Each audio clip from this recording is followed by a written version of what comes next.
Continuamos con este segundo encuentro bíblico, segundo encuentro de formación, donde vamos a hacer una pequeña recapitulación, un pequeño repaso de lo que vimos en el encuentro pasado, que fue el tema de la revelación.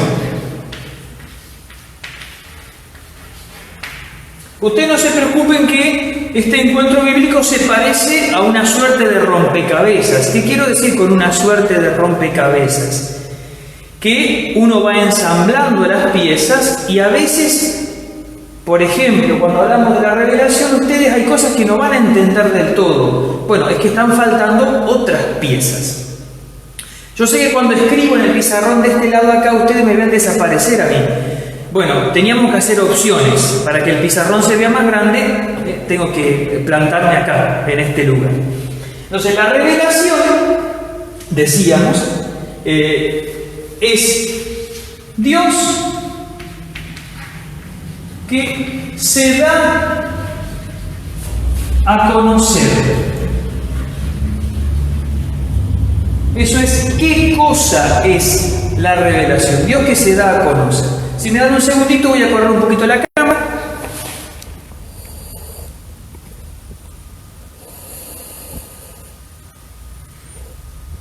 Ahí está mejor. ¿Cómo lo hace? ¿Cómo se da a conocer? Lo decíamos en el encuentro pasado, el padre Ricardo esto lo retomó para la liturgia, por medio de hechos y palabras intrínsecamente conexos. Dios se muestra por lo que hace y por lo que dice. Y decíamos que esto nos pasa también en la vida de las personas. Nosotros nos vamos dando a conocer por lo que vamos haciendo y por las cosas que vamos diciendo. A veces las palabras clarifican los hechos y los hechos comprueban, corroboran, le dan peso a las palabras. Dios se da a conocer. ¿Cómo lo hace? Por hechos y palabras. ¿A quién? Al hombre, al ser humano. ¿Para qué? Porque quiere hacernos hijos suyos. Dios no quiere mostrar quién es Él simplemente por una inquietud intelectual. Quiero que sepan un montón de cosas, sino que la intención es una intención relacional. Dios quiere relacionarse con nosotros. Quiere que seamos que correspondamos como hijos a su llamado como Padre. Y por eso nos da a conocer quién es Él, cuánto nos quiere, quiénes somos nosotros. Entonces podríamos agregar que la revelación es alguien que se revela, cómo lo hace, a quién lo hace, para qué y qué revela. ¿Qué revela? ¿Qué cosa da a conocer? Bueno, Dios revela quién es Él, se da a conocer a sí mismo, quién es Dios, quién es el hombre, quién es el ser humano, qué cosa es el mundo o la creación. Voy a poner un ejemplo de cada cosa. Dios nos mostró que Él es Padre, Hijo y Espíritu Santo. Nos dio a conocer que somos criaturas hechas a imagen y semejanza de Dios. Nos dijo, ¿quién es el hombre? Creado varón y mujer. Nos dio a conocer que el mundo está puesto al servicio del hombre para ayudarle.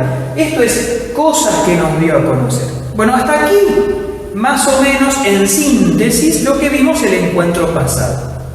Ahora vamos a dar un pasito más. Y es esto. Yo les decía que Dios se da a conocer a través de hechos y palabras al hombre. Esto se concretó en una historia concreta. Dios se fue dando a conocer en una historia, una sucesión de hechos y palabras al ser humano, pero empezando concretamente por un pueblo y más concretamente por un hombre, Abraham. Lo que hoy vamos a ver entonces es la historia del pueblo de Israel. El proceso por el cual Dios se fue dando a conocer a nosotros. De la creación, formando un pueblo para que en ese pueblo naciera su hijo. Vamos a ver la historia del pueblo de Israel o también la historia del Antiguo Testamento. Muy bien. Básicamente, tengamos presente que cuando vamos a ver la historia del pueblo de Israel, estamos hablando más o menos de 1800 años antes de Cristo. Por esta razón ustedes van a ver que las fechas van a ir descendiendo, no avanzando. Es decir, vamos a ir teniendo, ¿no es cierto? Vamos a ir caminando cada vez más cerca del cero, por tanto las fechas van a ir en el descenso. A ver, tengo algún comentario que me dice... Perfecto. Bueno, yo voy a utilizar para esto como orientación, yo les decía que tengan en mano la Biblia del Libro del Pueblo de Dios, que es una versión argentina, preparada en Argentina, de las Sagradas Escrituras. Pero lo que voy a decir que está en esta Biblia, está en muchas otras Biblias. Casi todas las versiones católicas de la Biblia traen una cronología bíblica.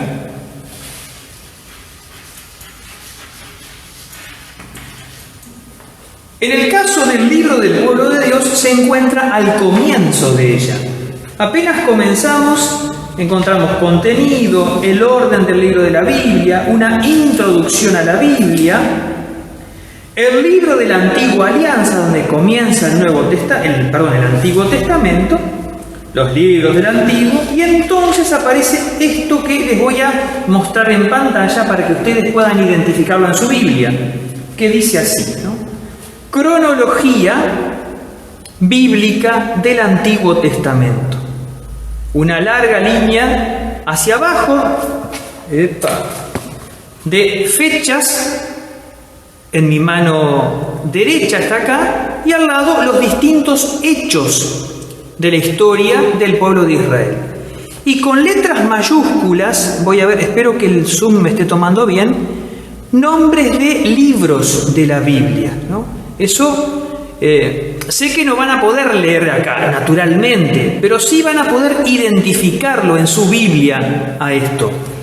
Esto que está en esta edición de la Biblia, casi todas las Biblias lo traen o al comienzo o al final. Y esto es muy importante. Lo que yo voy a hacer en este encuentro es una presentación global de esta cronología bíblica que nos va a ayudar a ubicarnos en las grandes etapas del pueblo de Israel en el Antiguo Testamento. Y repito, esto está en la Biblia del pueblo de Dios, pero en otras versiones católicas de la Biblia está seguramente esta cronología, como también algunos mapas, y esto ayuda a ubicarnos. Entonces, yo tomo como referencia las fechas que más o menos los estudiosos han unificado en el Antiguo Testamento. Entonces vamos a decir lo siguiente. Vamos a partir, voy a borrar 2 veces el pizarrón, después les voy a pasar unas imagencitas que les pueden servir como resumen. Una fase que la dejamos antes, ¿no? Acá vamos a poner el 1800 antes de Cristo como la fecha en la que Dios llama a Abraham. Antes de esto, está en la Biblia, no podemos datarlo tan fácilmente, están los hechos previos a Abraham, que están en el libro del Génesis, capítulo 1 al capítulo 11. ¿Y qué entra allí?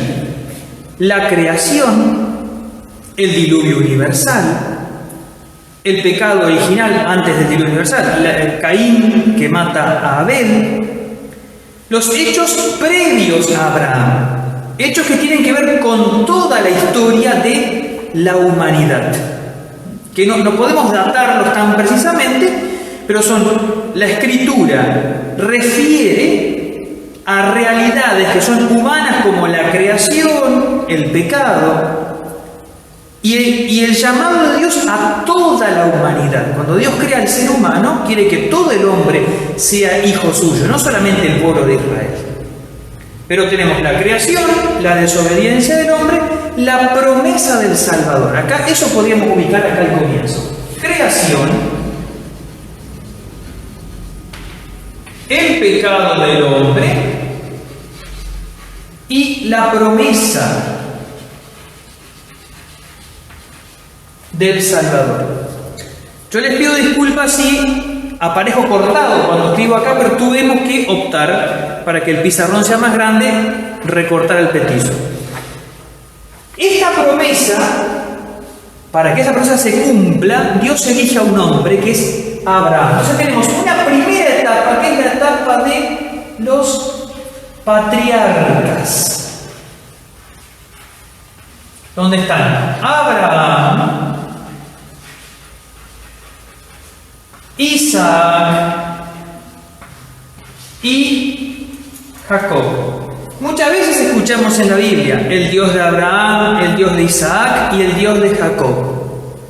Esta etapa de los patriarcas va más o menos hasta el 1700. Vamos a hacer una pequeña esto pueden leerlo ustedes. Toman el libro del Génesis, del capítulo 12, y van leyendo y van viendo la historia de Abraham, que no podía tener hijos, que tuvo a Ismael con su criada Agar. Después tiene con Sara su hijo Isaac, el hijo de la promesa. Dios le pide que lo sacrifique en el monte Moria, no Moria casada, en el monte Moria. Es un texto que se lee en la vigilia pascual. Después Isaac tiene dos hijos, que eran Esaú y Jacob. Jacob era el menor, la madre lo quería más, era el dilecto de la madre, y con una artimaña de la madre consigue que el padre bendiga a Jacob, que era el segundo hijo. En realidad debería haber bendecido al mayor, pero cosas que pasan en la historia. Y entonces, los enfrentamientos entre Jacob y Esaú, y Jacob tiene 12 hijos. Diríamos, uno no tenía televisión. Y estos 12 hijos son los nombres de las tribus de Israel. Todo este periodo son más o menos 100 y pico de años. Entre estos 12 hijos hay uno que es José. Era el menor de ellos, el dilecto de Jacob. Los hermanos le tenían envidia y un día, por envidia, lo vendieron y entonces cayó en manos de unos comerciantes. O sea, lo vendieron y así vendido José llegó a Egipto como esclavo. El problema que lo vendieron, lo ponen de empleado en una casa, como trabajador. Putifar se llamaba el dueño de la casa, y la señora de este hombre le echó el ojo a José y lo quiso seducir a José. Y José dijo, no, pues la señora de mi patrón. Entonces, como la mujer no consiguió seducirlo a José, lo acusó falsamente y lo meten preso a José. José, preso en Egipto, le adivina, le interpreta los sueños a dos presos que estaban ahí.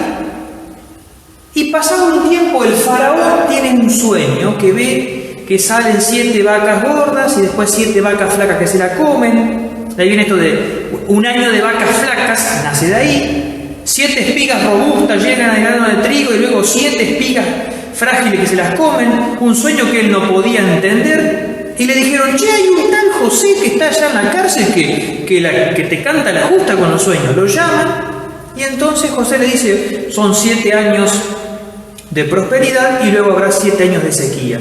En esos 7 años de prosperidad tenés que acumular mucho grano. Bueno, lo ponen como el número 2 del reino. Y así José, que había sido vendido por sus hermanos como esclavo, termina siendo el número 2 de Egipto. La sequía afectó a todos, también a estos, a Jacob y a sus hijos, que fueron a comprar grano acá.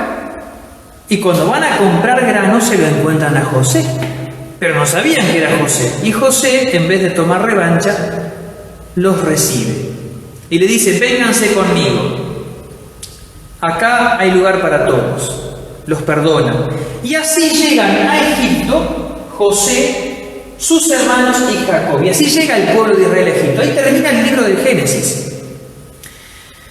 Yo sé que se me va a hacer largo, así que hoy ya les adelanto, mirando la hora, que hoy no vamos a ver toda la historia de Israel. Vamos a ver la mitad.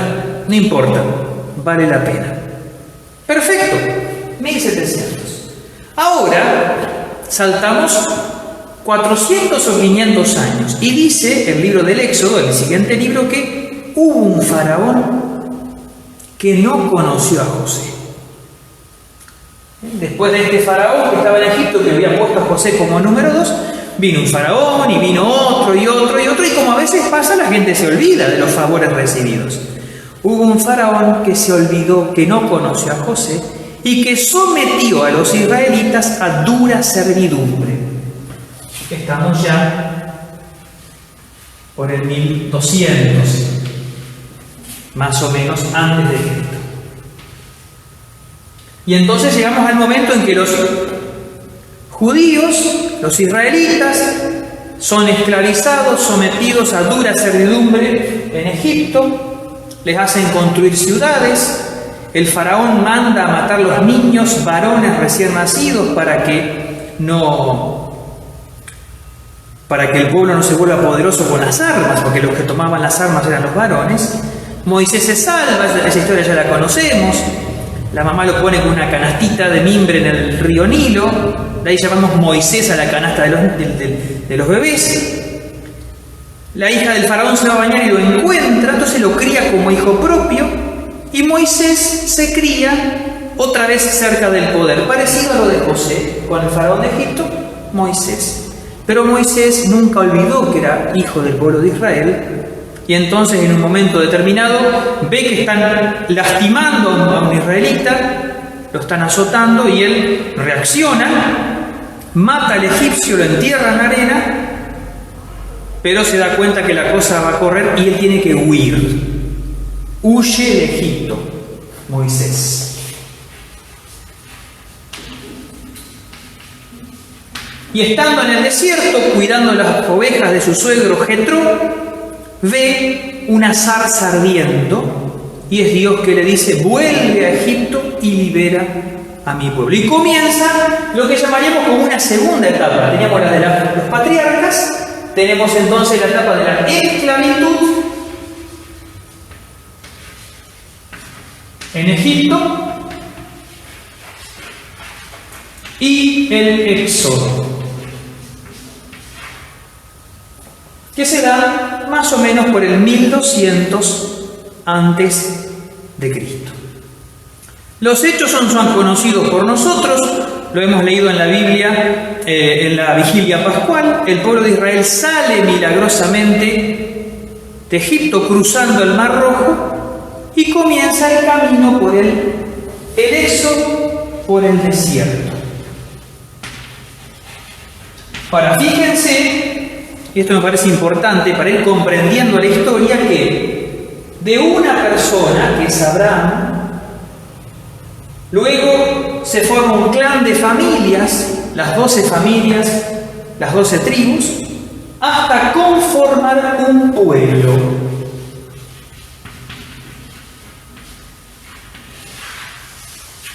Un pueblo que sale de Egipto, cruzando milagrosamente el Mar Rojo, y que en el desierto entabla con Dios, traba con Dios una alianza. Es aquí en el desierto, en el monte Sinaí, cuando se produce la alianza entre Dios y el pueblo, donde Dios le da a Moisés las tablas de la ley, los 10 mandamientos, en el monte Sinaí. Una alianza ante Dios: ustedes serán mi pueblo y yo seré su Dios. Esto lleva 40 años por el desierto, dice el recorrido, y entonces podemos trazar una raya. Cuando en la Cuaresma celebrábamos la Eucaristía, hay un prefacio que decía: tú conduces, o tu pueblo, a través del desierto cuaresmal, para que, llegados a la montaña santa, renueve la alianza.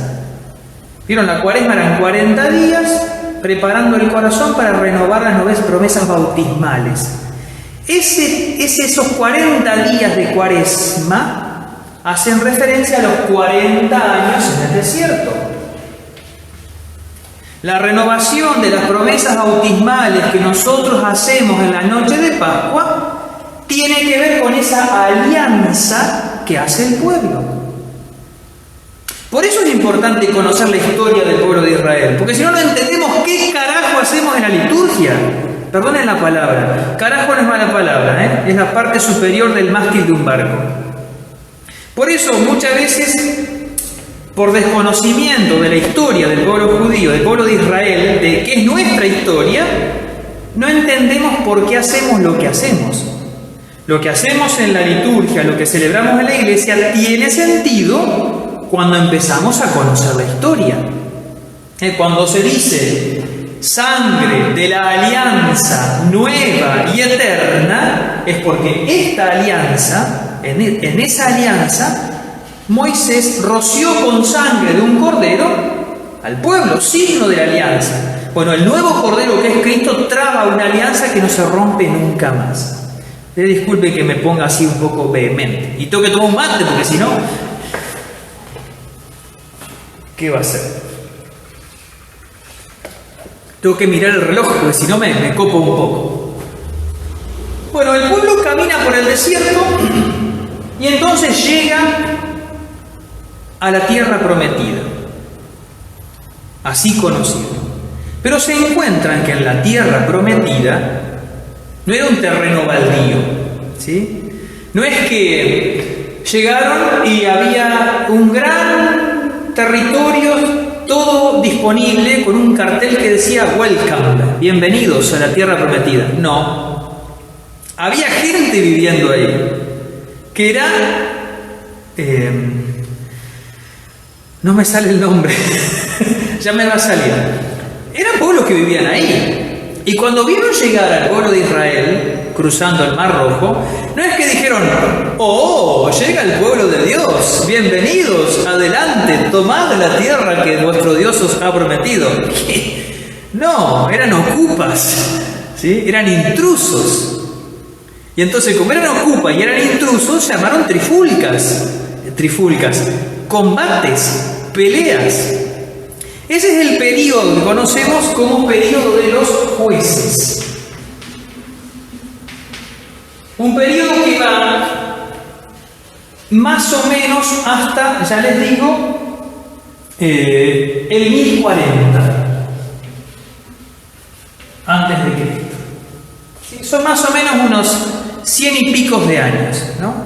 Entonces, este periodo de los jueces es un periodo en el cual estas familias, estas 12 familias, eran tribus. Los descendientes de Judá, los descendientes de Isaacar, Efraín, Neftalí, Zabulón, eran los hijos de Jacob. Ahora, ¿te das cuenta que estos nombres que te estoy dando los escuchaste alguna vez? Tierra de Neftalí, tierra de Zabulón, camino del mar. Está en el Evangelio. ¿Por qué tierra de Neftalí, tierra de Zabulón? Neftalí y Zabulón eran 2 hijos de Jacob. Los descendientes de este Neftalí o de este Zabulón se han instalado en la zona del norte. Y esa zona es la tierra de Neftalí, la tierra de Zabulón. Bueno, cuando el pueblo de Israel llega, acá se dispersa en tribus. Vamos a usar la imagen argentina. Le pido perdón porque hay gente de otro país viendo, pero voy a usar imágenes que vamos a entender rápidamente. Algunos fueron al noroeste diríamos en categorías argentinas, otros al noreste, otros al centro, la zona mediterránea, otros a la Patagonia. Se distribuyeron, se repartieron para tomar cada uno una tierra o un lugar donde vivir. Atención, el tamaño de la tierra de Jesús no es el tamaño de la tierra argentina. No hay esas extensiones.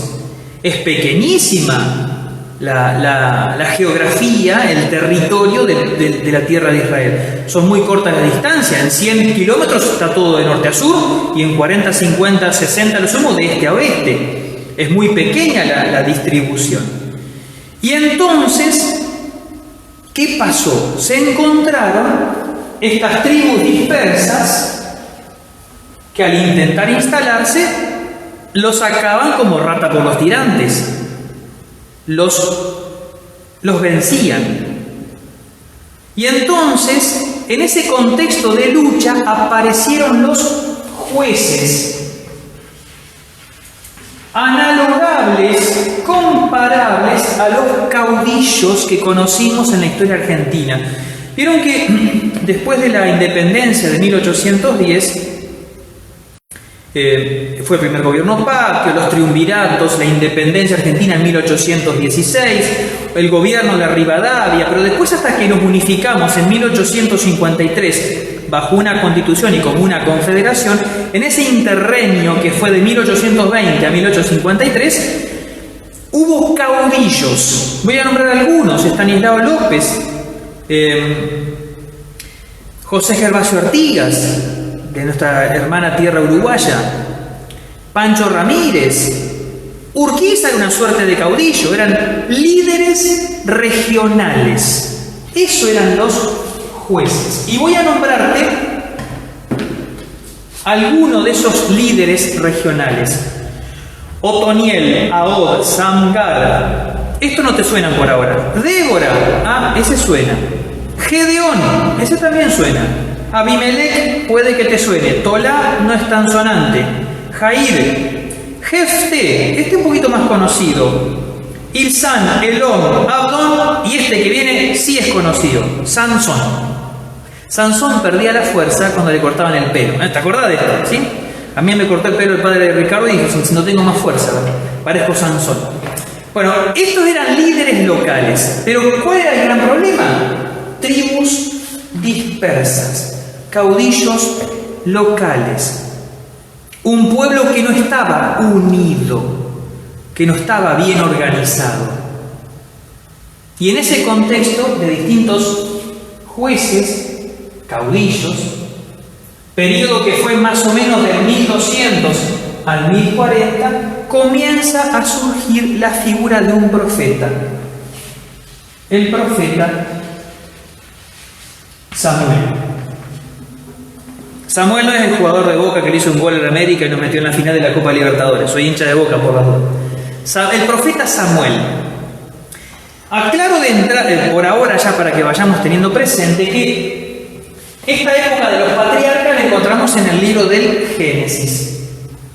Esta etapa de la esclavitud, del éxodo y del desierto está en el libro del Éxodo y en el libro de Josué.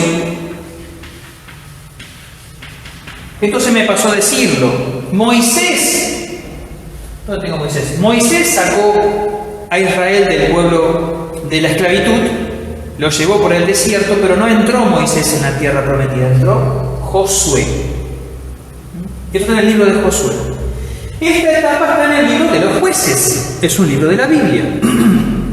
Y la aparición de la figura de Samuel está en los libros de Samuel. Primer y segundo libro de Samuel, ahí está la historia que vamos a comenzar ahora. Y es la etapa, y creo que con esta vamos a terminar, la etapa de la monarquía.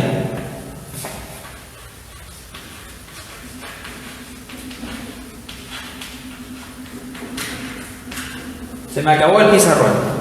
Agrego un adjetivo calificativo, como aprendíamos en la escuela. Monarquía unificada.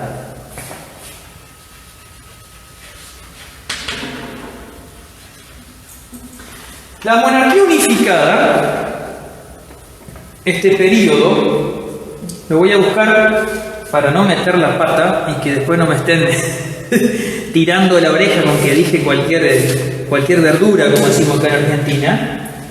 La monarquía unificada, ya lo busco, es un periodo que va más o menos del 1010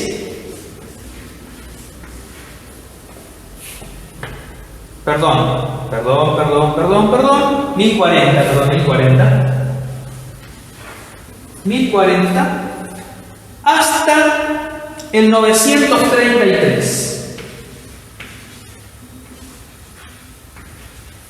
La monarquía unificada es el momento donde tenemos, diríamos, el esplendor del pueblo de Israel.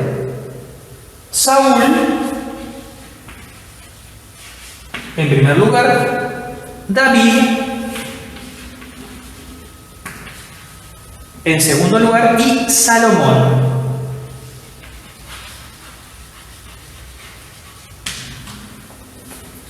Periodo de la monarquía unificada. Y acá vamos a explicar algunas cositas.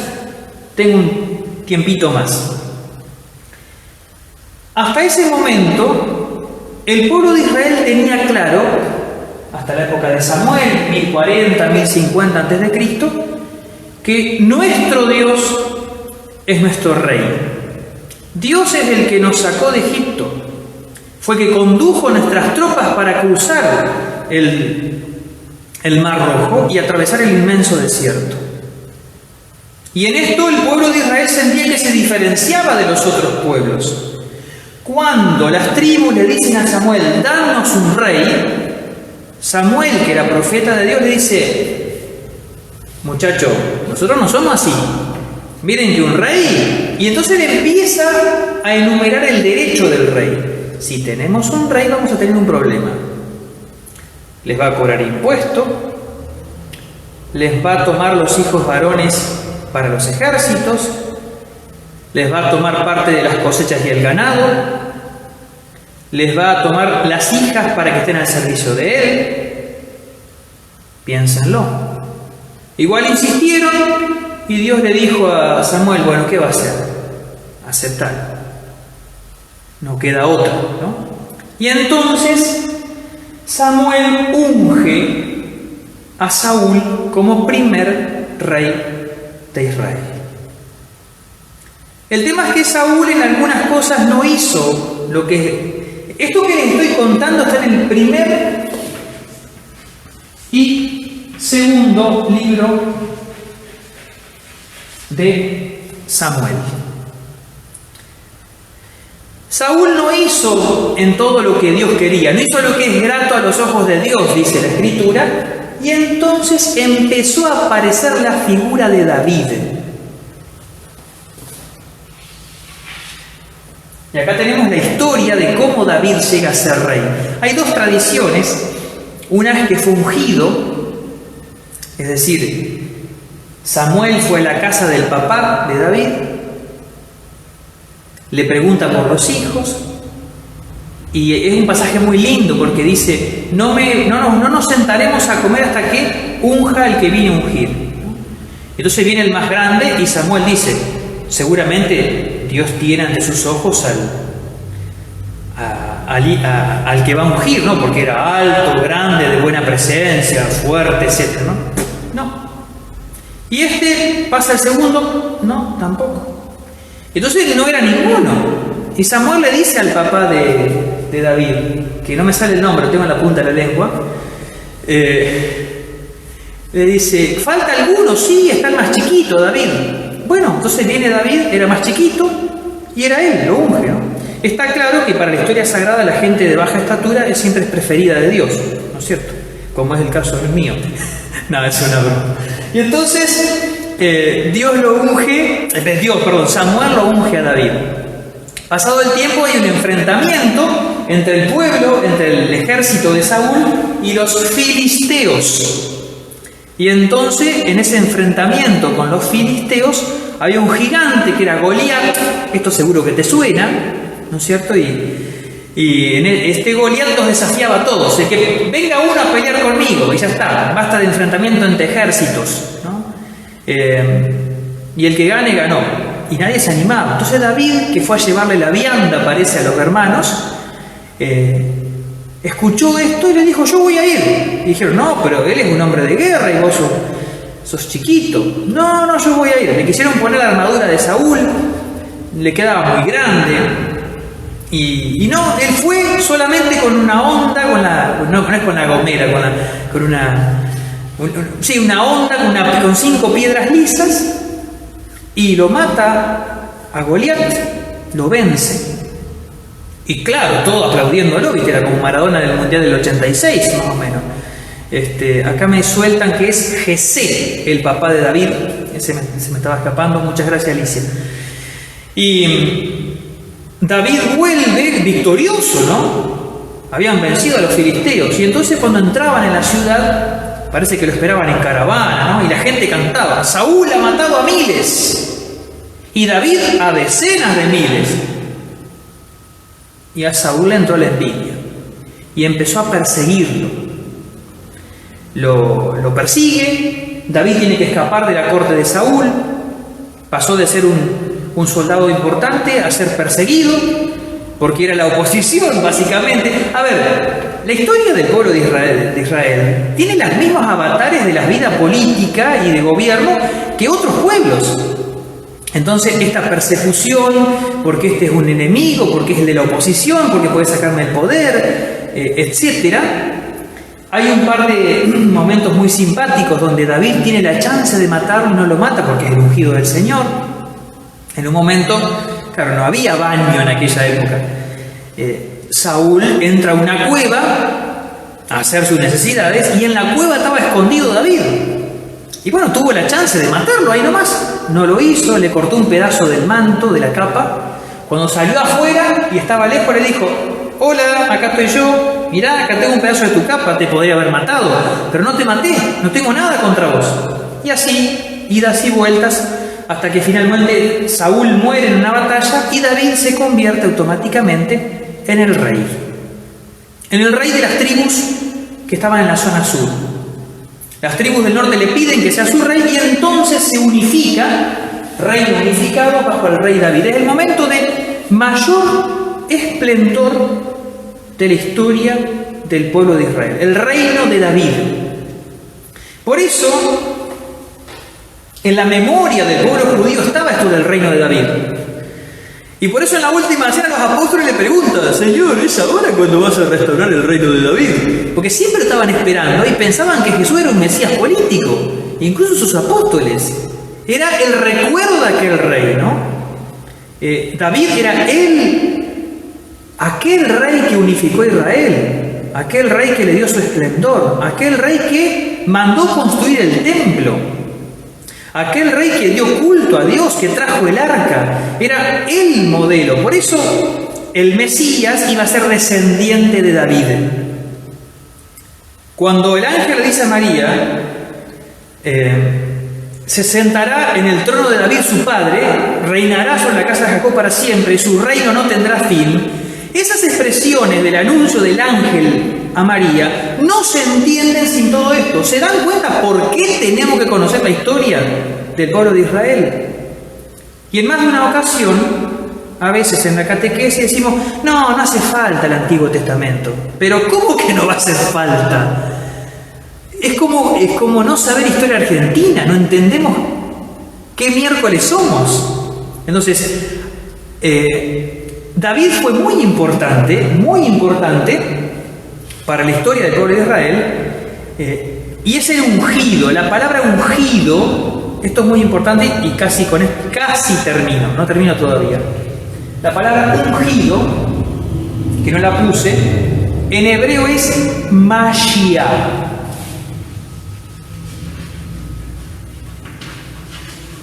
En hebreo no se escribe así, las letras hebreas son otras, pero es una transliteración. Mashiach suena muy parecido a Mesías. Mesías es ungido. Los reyes eran ungidos. Los caudillos eran ungidos. Los profetas eran ungidos. Cuando Pedro le dice, tú eres el Mesías de Dios, le dice a Jesús, está diciendo, tú eres el ungido, el elegido de Dios. ¿Y por qué Jesús dice, no quiero que se comente?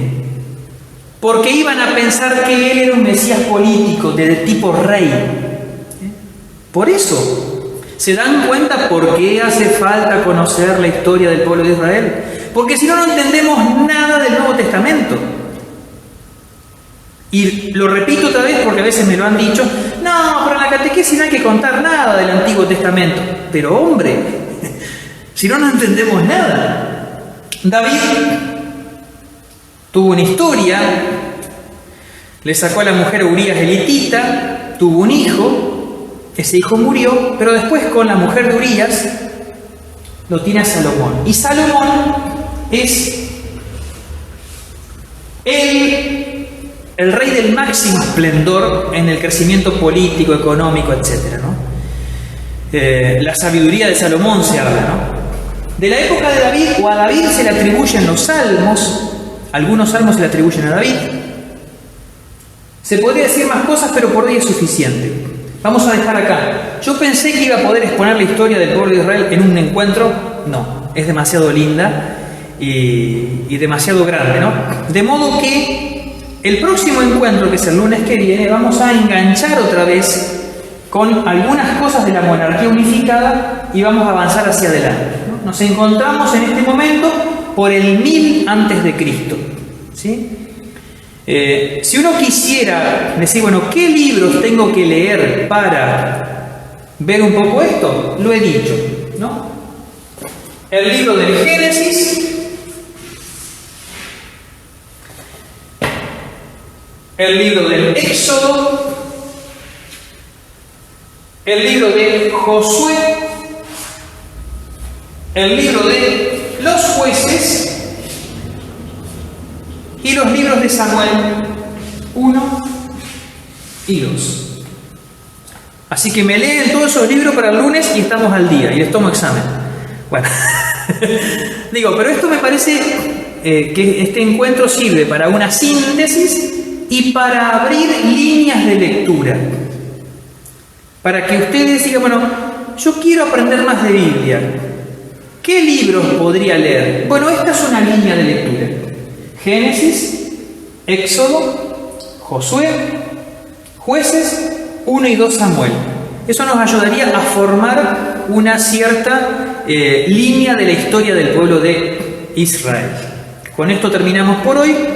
Estoy evaluando, valga la redundancia, preparar una evaluación, un pequeño cuestionario de preguntas y respuestas con multiple choice, con verdadero o falso, para que nos ayude a fijar estas cosas. En nombre del Padre, del Hijo y del Espíritu Santo.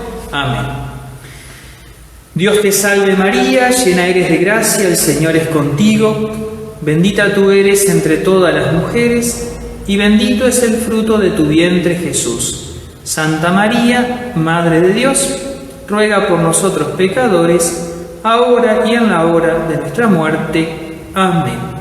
En el nombre del Padre, y del Hijo y del Espíritu Santo. Amén.